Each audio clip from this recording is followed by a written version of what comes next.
बिस्मिल्लाहिर्रहमानिर्रहीम। इय्याका नअबुदु व इय्याका नस्तईन। न्यूनेटोलॉजी respiratory distress syndrome RDS, या इसका दूसरा नाम आ जाता है हाइलेन मेम्ब्रेन डिजीज़। बहुत दफ़ा आपने पढ़ा होगा। यूँ कह लें कि अगर बेबी जो बॉर्न हुआ है आपके पास, उसकी रिस्पिरेटरी रेट 60 पर मिनट से ज़्यादा है, ठीक है, और आपको सिग्निफिकेंट चेस्ट हिंड्राइंग मिल रही है, तो आपका शक जा सकता है कि उसको RDS हो, ठीक है।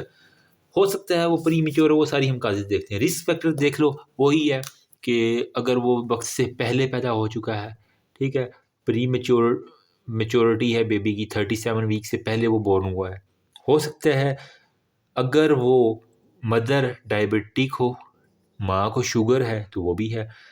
सिजेरियन सेक्शन हो जाए विदाउट लेबर, मतलब माँ को दर्दें नहीं हुई, लेकिन उन्होंने अताई डॉक्टरों ने या उसने किसी भी दाई से जो है ना वो करवा लिया, तो विदाउट लेबर जो है ना उसका सी सेक्शन हो चुका है। फिर हो सकता है उसको कोरियो एमनाइटिस हो, या फिर उसको कोई कोल्ड ट्रेस हो, या फिर उसको कोई पेरीनेटल एस्फिक्सिया हो। तो ये सारी भी चीज़ें बुक के अंदर लिखी हुई हैं, लिखने की ज़रूरत नहीं है यहाँ पे, वो आप खुद भी लिख सकते हैं। अच्छा, हमने अभी डेफिनेशन की है कि 60 पर मिनट, तो अगर सांस ज़्यादा हो तो इसको हम दूसरी टर्मिनोलॉजीज़ क्या इस्तेमाल करते हैं? टैकिपनिया, ठीक है। टैकिपनिया यूँ सिंपल वर्ड जो है ना हमारे पास होगा, ठीक है। चेस्ट रिट्रैक्शन में हमारे पास क्या होगा? स्टर्नल और इंटरकोस्टल जो है ना, एक आप उसकी स्टर्नम देखेंगे और उसकी जो इंटरकोस्टल स्पेस है वो आपको इंट्रा मिलेगी। साथ में आपको साइनोसिस के साइन, ब्लूनेस हो रही होगी उसकी, वो सारी की सारी। चेस्ट एक्सरे के ऊपर आप उसको देखेंगे तो आपको कह रहा है कि रेटिक्यूलो ग्रैनुलर पैटर्न जो है ना वो आपको मिल जाएगा, ठीक है। रेटिक्यूलो ग्रैन्युलर जो है ना हमारे पास पैटर्न जो है ना वो आपको यहाँ पे मिल जाएगा। फिर ईयर ब्रोंकोग्राम जो है ना उसके ऊपर आप देखेंगे तो आपको डिले ऑनसेट ऑफ रिस्पायरेशन जो है ना वो मिलेगी, ठीक है। एक आप उसका ईयर ब्रोंकोग्राम करा लेंगे तो उसको ऊपर आपको डिले हर चीज़ मिल जाएगी कि वो इंस्पायरेटरी उसकी एफर्ट जो रिस्पायरेशन की वो। पैथोफिजियोलॉजी क्या है? देखो, हमारे पास रिस्पिरेटरी डिस्ट्रेस सिंड्रोम है, हमें पास लंग्स होते हैं, इसके अंदर हमारे पास होती हैं टाइप 1 एल्विलाई और टाइप 2 एल्विलाई, ठीक है। तो पैथो के अंदर आपने पढ़ा होगा हमारे पास सर्फेक्टेंट एक होता है जो कि प्रोड्यूस होता है हमारे पास टाइप 2 एल्विलाई जो होता है ना, उसके अंदर से हमारे पास एल्वियुलर सेल होते हैं, उसके अंदर से हमारे पास प्रोड्यूस होता है। और ये सर्फेक्टेंट की प्रोडक्शन 24 से 28 वीक के अंदर स्टार्ट होती है। उसके बाद उसने जो है ना वो अपने नॉर्मल लेवल के ऊपर पहुंचना होता है। अगर बच्चा पहले पैदा हो गया है, उसकी अभी स्टार्टिंग लेवल के ऊपर है, तो वो हमारे पास कह रहे हैं कि टेंशन हो जाएगी सारी की सारी एल्विलाई के ऊपर, ठीक है। और हो सकता है एल्वियुलर क्रैप्स जब वो एक्सपायर करता है मोस्टली ईयर, तो वो सारे के सारे जो एल्वियुलाई हैं वो आपस में ड्यूरिंग एक्सपायरेशन वो कोलैप्स करने के बड़े चांसेस हो जाते हैं। तो ये हमारे पास बच्चा, हम कहते हैं कि ये जी बच्चे को फिर सांस की ज़्यादा ज़रूरत होती है, वो जल्दी जल्दी सांस लेता है, ठीक। अब यहाँ पे कह लो कि व्हाट इंक्रीजिंग सर्फेक्टेंट, कौन सी ऐसी चीज़ें हैं जो कि सर्फेक्टेंट को इंक्रीज़ कर देती हैं। देखो, हर चीज़ की ज़्यादती भी नुकसानदेह है, कमी भी नुकसानदेह है, ठीक है। या सर्फेक्टेंट बहुत ज़्यादा हो जाए तब भी मसला है, अगर सर्फेक्टेंट बहुत कम हो जाए तब मसला है। तो यहाँ पे उसने एक सिनेरियो दिया हुआ है कि व्हाट इंक्रीजेस सर्फेक्टेंट, जो चीज़ें हमारे पास सर्फेक्टेंट के लेवल को इंक्रीज़ करती हैं वो हमारे पास है। अगर प्रेगनेंसी इंड्यूस हाइपरटेंशन हो, PIH आपने गायनी के अंदर पढ़ा होगा, तो प्रेगनेंसी इंड्यूस हाइपरटेंशन हो तो इसके अंदर हो सकता है। इंट्रा यूट्राइन ग्रोथ रिटार्डेशन उसको हो, उसके अंदर हो सकता है। अगर ट्विन्स हों, बेबी ट्विन गेस्टेशन हो, तो उसके अंदर चांसेस है कि सर्फेक्टेंट का लेवल इनकी, क्योंकि सेल को ज़्यादा वर्क करना पड़ेगा। या फिर कॉर्टिसोल ड्यूरिंग लेबर जो है ना वो हमारे पास रिलीज़ हो जाए, ठीक। कॉर्टिसोल का लेवल एक्सेस रिलीज़ होगा तो इसने जो है ना वो ज़्यादा सर्फेक्टेंट प्रोड्यूस करें, ये भी मसला है। किन कंडीशन में कम होता है सर्फेक्टेंट, मतलब सर्फेक्टेंट का लेवल अगर तो हाइपर इंसुलिनीमिया है, इंसुलिन वो ले रही है माँ, तो इसका असर बेबी के ऊपर होगा और हमारे पास सर्फेक्टेंट का लेवल जो है ना वो कम बनेगा। तो हाइपर इंसुलिनीमिया जो है ना वो हमारे पास एक कंडीशन है, इंसुलिन का अगर लेवल बॉडी के अंदर ज़्यादा तो हमारे पास कॉम्प्लिकेशन क्या-क्या हो जाएगी। अगर उसका साँस ठीक नहीं आ रहा, दिल का मसला होगा, उसको दिमाग के अंदर इंट्रावेंट्रिकुलर हेमरेजेस होंगे, न्यूमोथोरेक्स होगा, ब्रोंकोपल्मोनरी डिस्प्लेज़िया, निमोनिया हो जाएगा और हमारे पास मैकेनिकल वेंटिलेशन की जितनी भी कॉम्प्लिकेशन है, वो खुद लिख लोगे कि मैं यहाँ पे लिख दूँ? मेरे ख्याल में लिख ही लोगे, फाइनल ईयर के बच्चे तो नहीं हो, ठीक है? मैनेजमेंट इन्वेस्टिगेशन क्या करनी है आपको, किस तरह पता चले कि यार वाक़ई है? एक तो आपने उसका चेस्ट एक्स-रे करा लेना, उससे कहना कि जाओ भई पेरेंट्स को इसका एक्स-रे करवा के लाओ चेस्ट, ठीक है? लैब से वहाँ जाओगे वहाँ पे।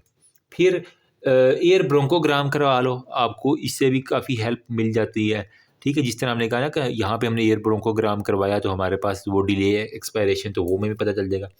सेप्टिक उसकी जितनी भी स्क्रीनिंग है वो आप उसकी करा लो, उसको कोई और इन्फेक्शन तो नहीं लंग्स का चल रहा है, ठीक है? एबीजीज़ करवा लो, ठीक है? जितनी भी उसके ब्लड ग्लूकोज़ हैं वो देख लो, उसके अंदर आपको पता चलेगा।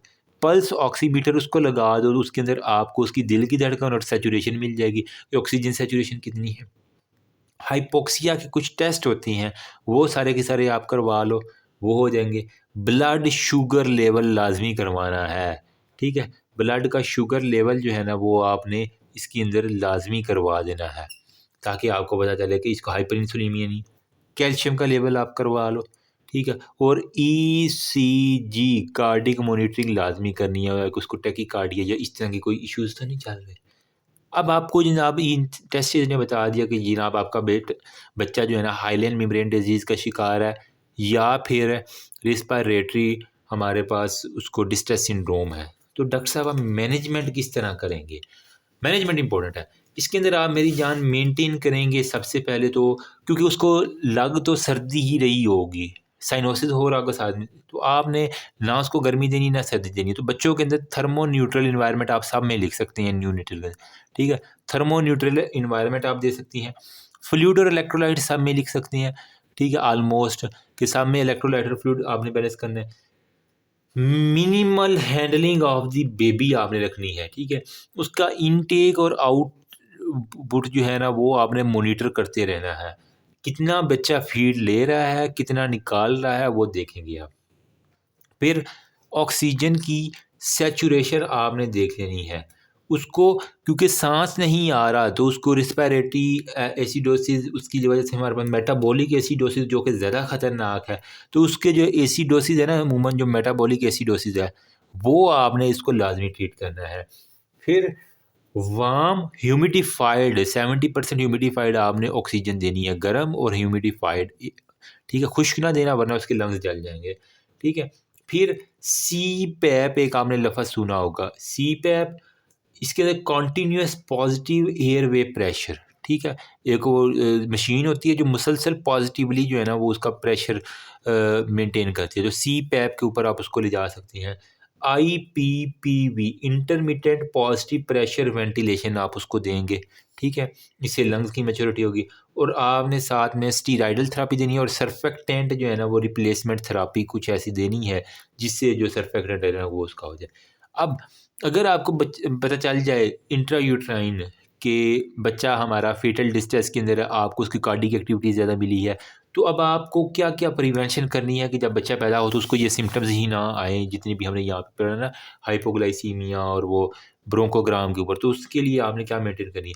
आपने एक तो उसका सी सेक्शन नहीं करना, अवॉइड करना है सी सेक्शन को विदाउट लेबर पेन। फिर एप्रोप्रिएट मैनेजमेंट करनी है क्योंकि ये हमारे पास बेबी हाई रिस्क होते हैं। ठीक है? और इसके अंदर आपको लेबर जो है ना वो लाज़मी इंड्यूस करवानी है ताकि हमारे पास जो और आपने स्टीरॉयडल थेरेपी दिया जाए तो लैंग मैच्योरेशन हो सकती है। तो डेक्सामेथासोन जो है ना वो आपने उसको जो है ना वो एडमिनिस्टर कर देना है बिफोर डिलीवरी तो उसके लिए वजह से उसके लंग मैच्योरेशन होने के चांसेस बहुत ज़्यादा होते हैं। ठीक है? दैट्स ऑल अबाउट हमारे पास RDS respiratory distress syndrome book के अंदर बस इतना ही अगर आप कर लोगे ये इन्वेस्टिगेशन है। ठीक है? यहाँ पे हमने प्री मैच्योरिटी डायबिटीज़ या विदाउट लेबर सी सेक्शन हमने किया 60 पर है साइनोसिस होगा रेटिकुलो ग्रेनुलर पैटर्न है एयर बैग के ऊपर डिलेड आपको एक्सपायरेशन मिलेगी सरफेक्टेंट में कब ज़्यादा होता है कब कम होता है ये आपको पता होनी चाहिए चीज़ें। अच्छा यहाँ पे मैंने जो बताई है ना कॉम्प्लिकेशन तो वो भी मैं यहाँ पे लिख ही देता हूँ लगे हाथ उसको हो सकता है कॉम्प्लिकेशन में हमारे पास पेटेंट डक्टस आर्टरियोसिस हो जाए, इंट्रावेंट्रिकुलर हमारे पास हेमरेजिस हो जाए, ठीक है। दिमाग के ऊपर चले जो दिमाग का मसला हो जाएगा, यार यहाँ पे ले आओ ना, दिमाग का है, फिर उस बेबी के जो है ना वो हमारे पास दिल का मसला आ सकता है, पेटेंट डक्टिस आर्टरियोसिस हो सकता है, फिर उसके फेफड़ों के ऊपर आ जाए नीमोथोरेक्स हो सकता है। मैंने यूँ याद किया, एक पिक्चर बना लो आपको, ब्रोंकोपल्मोनरी डिस्प्लेसिया, निमोनिया और हमारे पास जितनी भी मैकेनिकल वेंटिलेशन की सिम्टम है वो आ जाएंगे। That's all about, thank you so much. Next हमारा है नेक्रोटाइजिंग इंटेरोकोलाइटिस, तो वो नेक्स्ट वीडियो में डिस्कशन करते हैं, क्योंकि वीडियो पहले वाली भी अपलोड हो रही है तो थोड़ा स्लो हो जाएगा काम, ठीक है।